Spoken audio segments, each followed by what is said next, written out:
Recording in progress. All right, and share screen here. All right.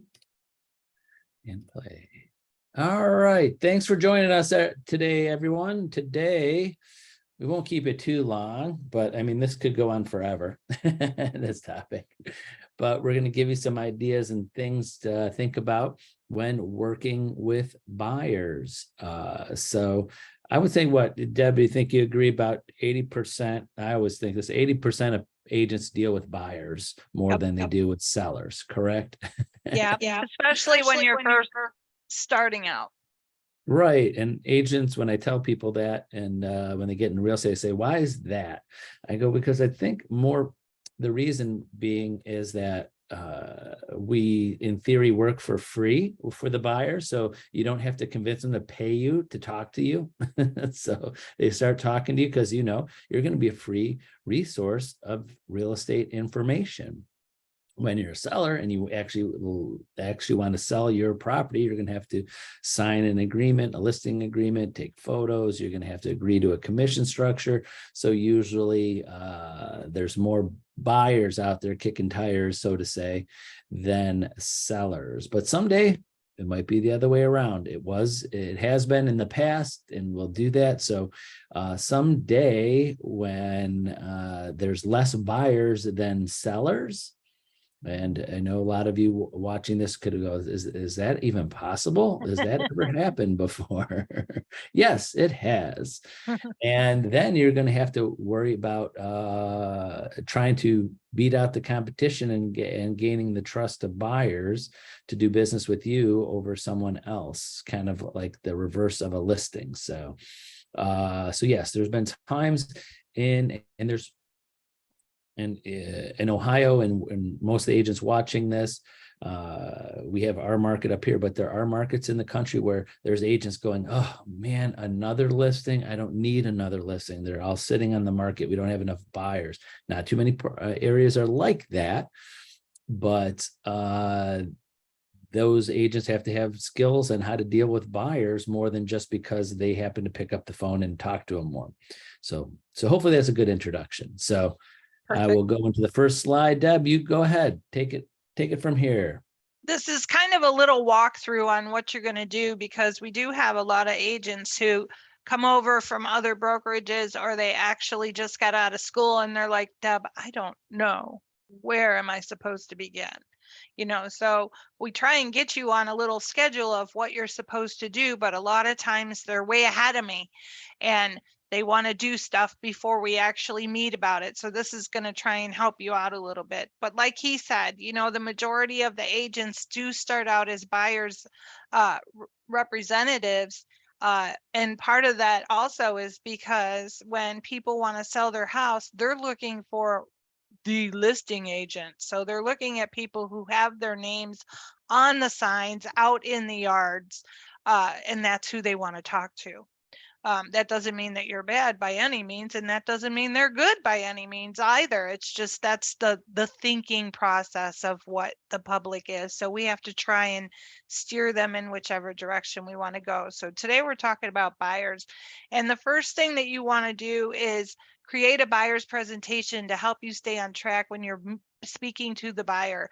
There is a buyer's guide that I created for all of our agents, and you can find it in Moxie Present, which is on your21online.com.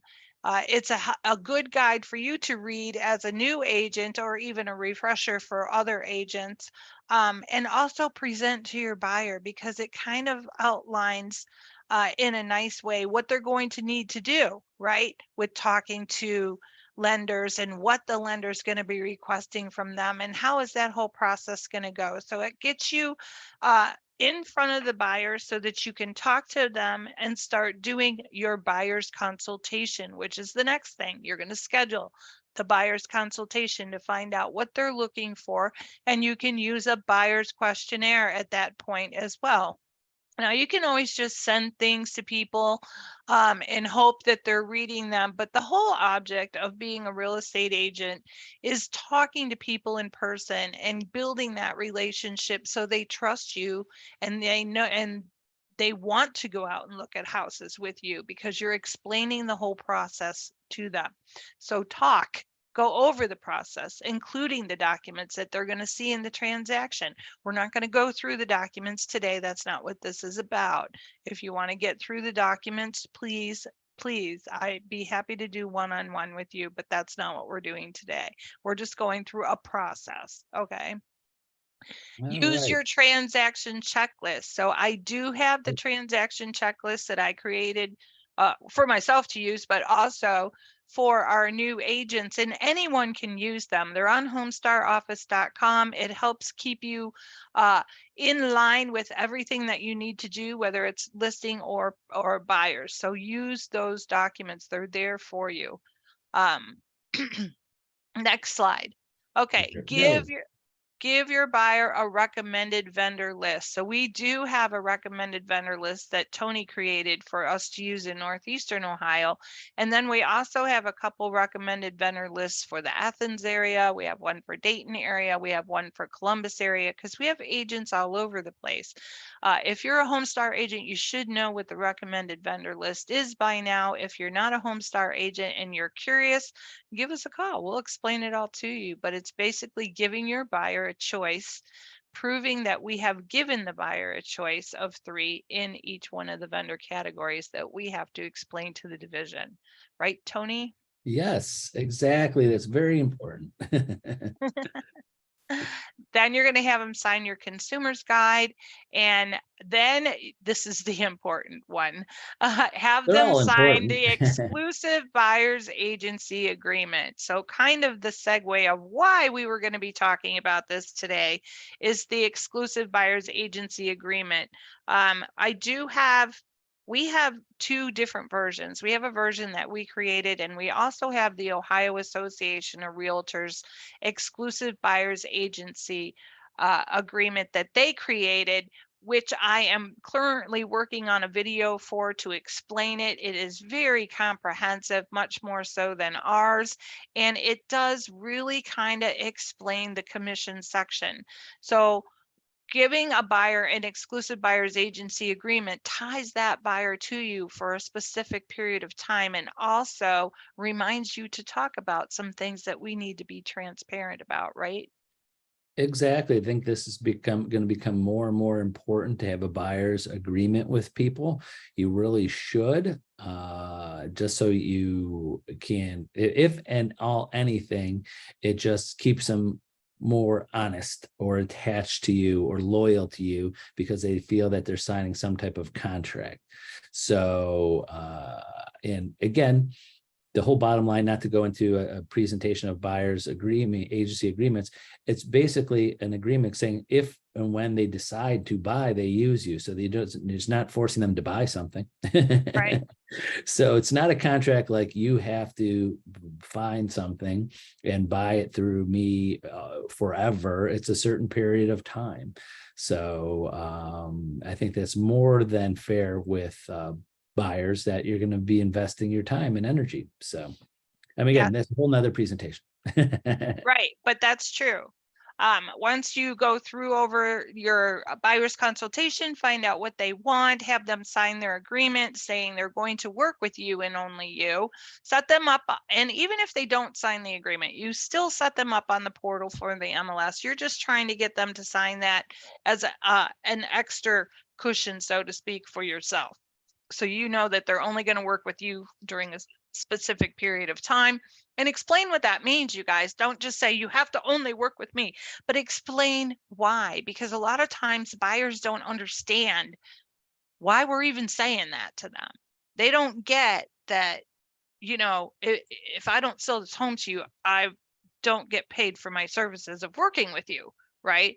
They don't get Right. that if they go look at so-and-so's house because it had an open house, that they can't call you now to fill out the documents and stuff. So explain the whole process to them. If the more you're open and honest about everything that's going on, the more they're going to trust you, because they're not going to feel like you're hiding anything. Right. And most people, I always say this, is that they just don't realize that we're commission only. and think that we're making money just being part of being active and agent. Kind of like when you go into a store and you ask salesmen questions about things and you don't buy anything, you walk out of there not feeling guilty at all, because you're like, oh, they get a salary, they're here to answer my questions. So there's a lot of people in that kind of industry.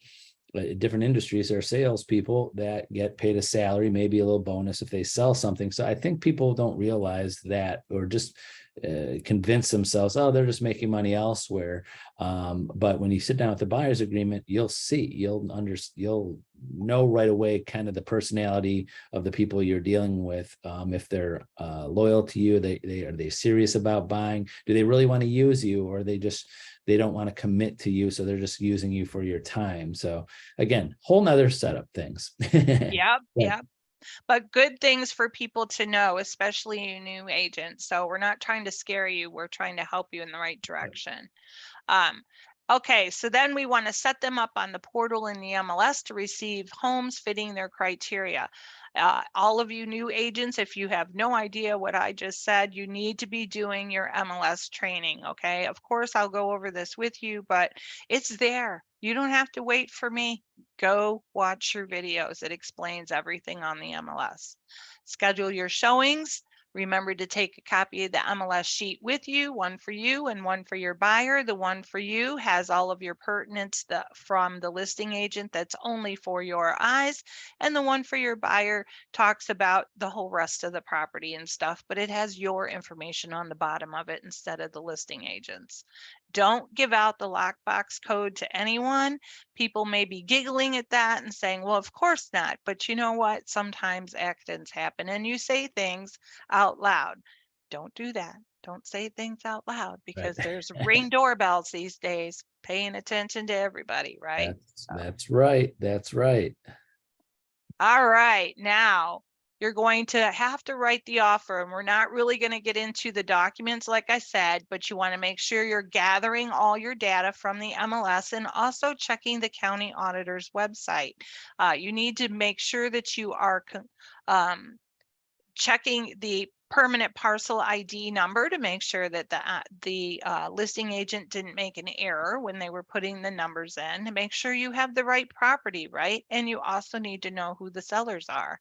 On that county auditor's website is so much information, so get used to using them. You can contact right through the realist on the MLS, or you can just Google search any county auditor in Ohio.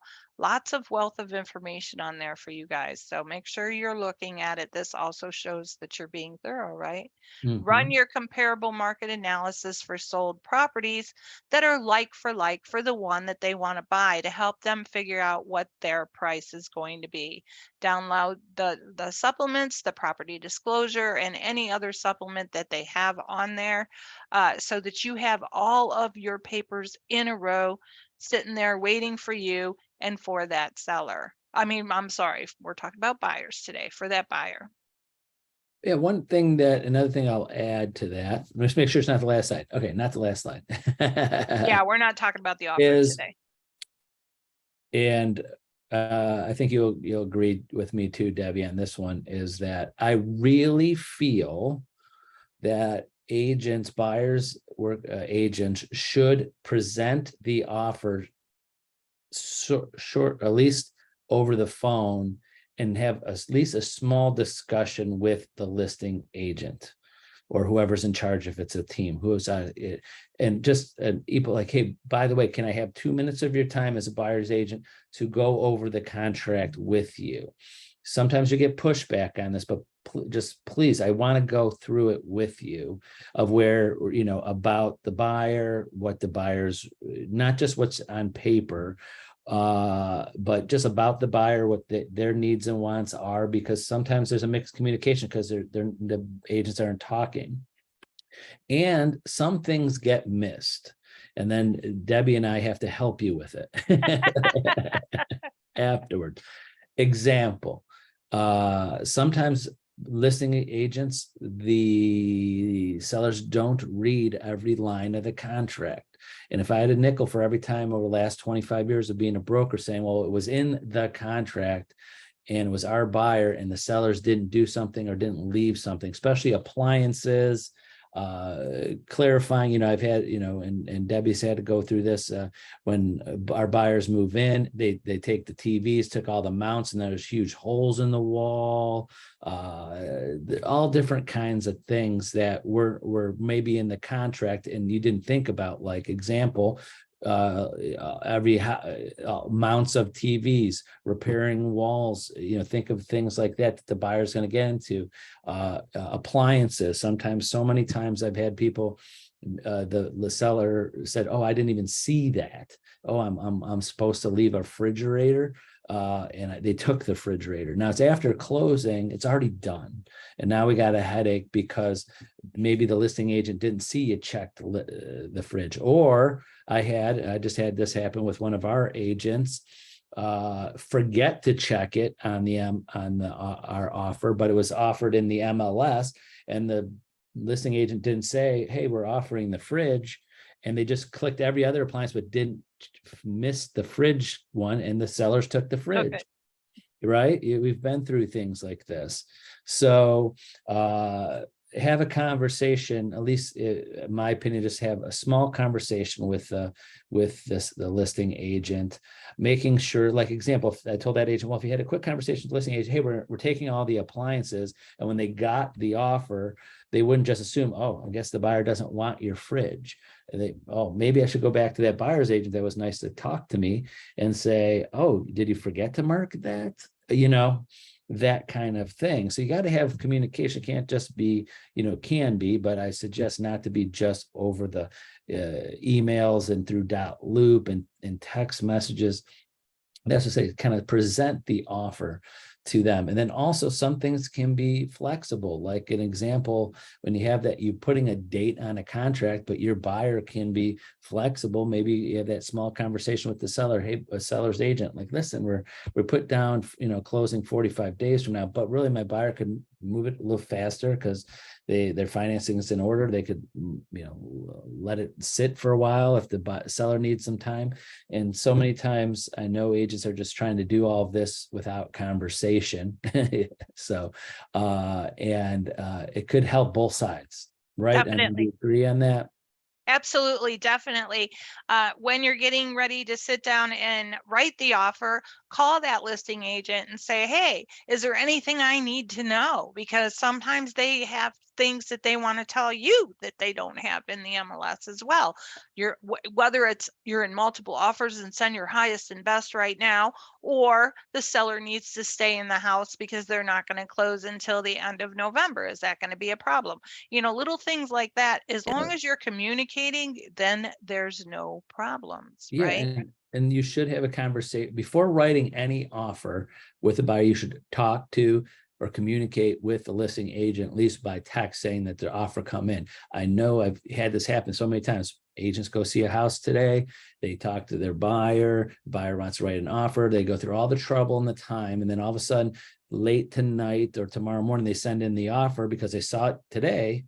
And the listing agent, oh, no, we already accepted an offer. You call the listing agent up, let them know, hey, is it still, we just saw it today. Do I need to rush it today? Can I have till tomorrow? And maybe that listing agent will tell you, no, hey, we have another offer coming in.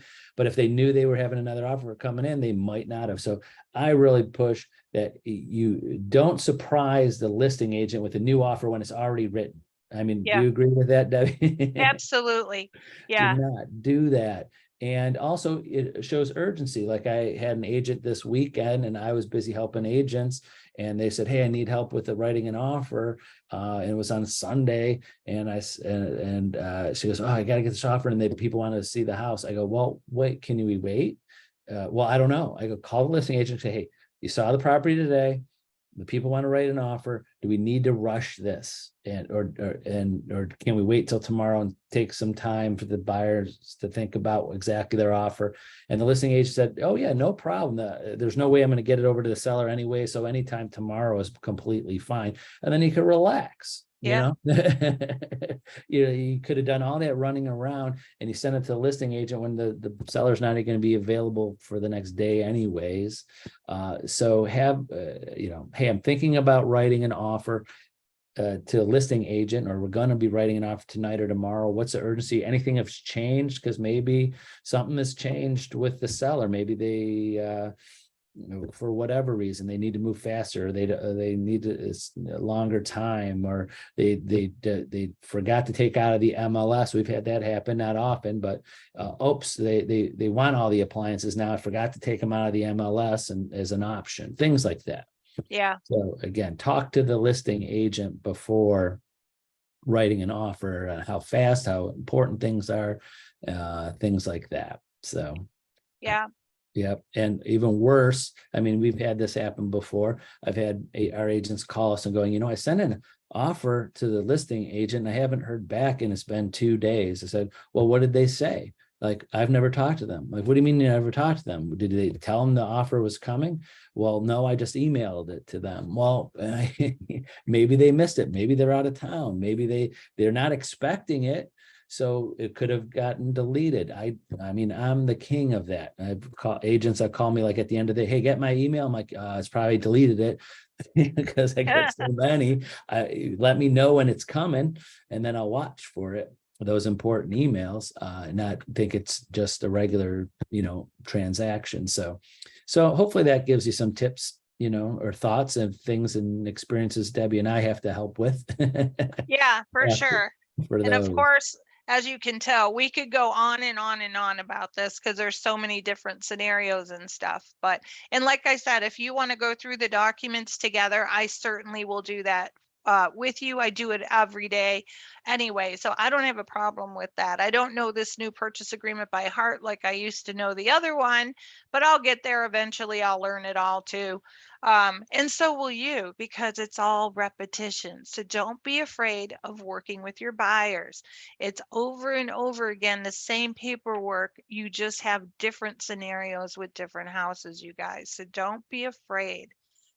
This is what you got in here for, was to have fun and help people, right? And make money.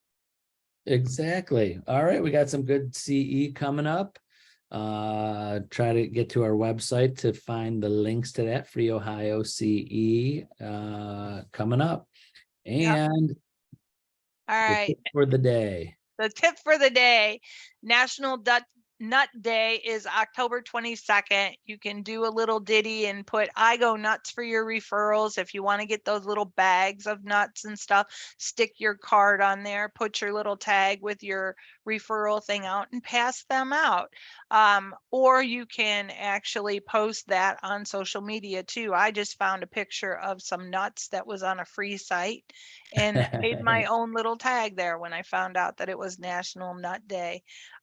Trying to stay away from all the ones I usually do with, because it's October. So of course, National Black Cat Day is this month too, but I'm just mentioning it. I'm not showing you Romeo again. So there's different things that you can do. You can find all kinds of lists of what the national days are and make up your own stuff, so it's all about your Exactly. creativity and spending just a little bit of your money. That's all. Well, great. Well, thanks for joining us today, everyone. Remember, Debbie and I are here to help you out with whatever you need. So just let us know, send us an email, text, or call the office, and we'll put you on our schedule as fast as you need us. So that's it. Have a great day, everyone. Thanks for joining us. Bye-bye. Bye-bye.